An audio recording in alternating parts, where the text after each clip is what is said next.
ഇന്ന് സംസാരിക്കുന്നത് level cross എന്ന സിനിമയെക്കുറിച്ചാണ്. ആസിഫ് അലി, അമല പോൾ, ഷറഫുദ്ദീൻ തുടങ്ങിയവർ ചേർന്ന് അഭിനയിച്ച സിനിമ. ഈ സിനിമയിൽ ആകെയുള്ളത് 3 കഥാപാത്രങ്ങൾ മാത്രമാണ്. ഈ 3 കഥാപാത്രങ്ങളുടെ ഉള്ളിൽ ഒളിഞ്ഞിരിക്കുന്ന ഒരു സത്യം എന്താണ് എന്നുള്ളതാണ് സിനിമ പറയുന്നത്. വളരെ സ്ലോ പേസിൽ പോകുന്ന ഒരു സിനിമയാണ്.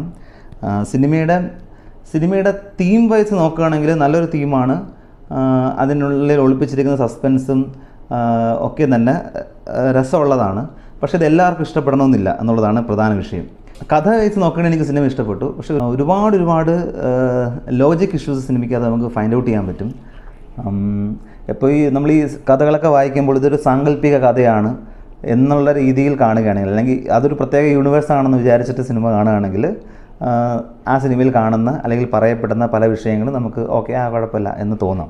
ടൈറ്റിൽ കാണുന്ന ലെവൽ ക്രോസ് അല്ലെങ്കിൽ ആ ഒരു റെയിൽവേ ഗേറ്റ്, അത് തന്നെ ഒരു എററായിട്ട് എനിക്ക് ഫീൽ ചെയ്തു. കാരണം ഒരു വിജനമായ 2 സൈഡ് വിജനമായ ഒരു മരുഭൂമി പോലത്തെ ഒരു സ്ഥലം, അവിടെ ആളുമില്ല, അനക്കവുമില്ല, ഒരു മനുഷ്യ കുഞ്ഞുപോലുമില്ല. അങ്ങനെയുള്ളൊരു സ്ഥലത്ത് എന്തിനാണൊരു ലെവൽ ക്രോസ്? അവിടത്തേക്ക് റെയിൽവേ ഒരു ഗാർഡിനെ വെക്കുന്നത് എന്തിനാണ്? അത് അധിക ചിലവല്ലേ. ഒരിക്കലും ഇന്ത്യൻ റെയിൽവേ അങ്ങനെ ചെയ്യുമെന്ന് എനിക്ക് തോന്നുന്നില്ല. ആളും പേരുമില്ലാത്തൊരു സ്ഥലത്തൊരു റെയിൽവേ ക്രോസിൻ്റെ ആവശ്യമില്ല. അപ്പോൾ അത് തന്നെ ഏറ്റവും വലിയൊരു ബ്ലണ്ടറായിട്ട് സിനിമയിൽ ഇങ്ങനെ മുഴച്ച് നിൽക്കുകയാണ്. പിന്നെ റെയിൽവേ ഗാർഡുമായിട്ട് സംബന്ധിച്ച് റിവീൽ ചെയ്യുന്ന ഒരു ട്വിസ്റ്റ് ഉണ്ട്. അതിനെക്കുറിച്ച് കൂടുതൽ സംസാരിക്കാൻ പറ്റില്ല, അതൊരു സ്പോയിലറായി പോവും. അപ്പോൾ അതൊക്കെ ലോജിക്കലി ഭയങ്കര മിസ്റ്റേക്കുകളാണ്. അപ്പോൾ അങ്ങനെ പറഞ്ഞു പോകുമ്പോൾ കുറച്ച് ലോജിക്കൽ ഇഷ്യൂസ് കുറേ പറയാനുണ്ടാവും. എന്നാലും ഞാൻ നേരത്തെ പറഞ്ഞ പോലെ ഇതെല്ലാവർക്കും പറ്റിയ സിനിമയല്ല. ഈ സിനിമയുടെ അല്ലെങ്കിൽ ഈ ഒരു മൂഡ് ഇഷ്ടപ്പെടുന്നവർക്ക് ഇഷ്ടപ്പെട്ടാവുന്ന ഒരുപാട് ഘടകങ്ങളും സിനിമയിൽ ഉൾപ്പെടുത്തിയിട്ടുണ്ട്. പ്രത്യേകിച്ച് പറയേണ്ടത് ആസിഫ് അലിയുടെ മികച്ച പ്രകടനമാണ് സിനിമയിൽ കാണാൻ കഴിയുന്നത്. നന്നായിട്ട് ആ ക്യാരക്ടർ പുള്ളിക്കാരൻ ചെയ്തിട്ടുണ്ട്.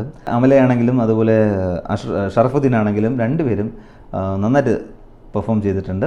അപ്പോൾ ഈ കഥയ്ക്ക് എന്ത് വേണോ ആ ഒരു രീതിക്കുള്ള ബാക്ക്ഗ്രൗണ്ട് സ്കോറും വിഷ്വൽ ട്രീറ്റ്മെൻറ്റും ഒക്കെ തന്നെയായിരുന്നു.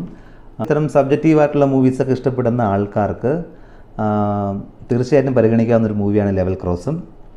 നിങ്ങൾ അടുത്തുള്ള തിയേറ്ററുകളിൽ സിനിമയുണ്ട്, കാണുക.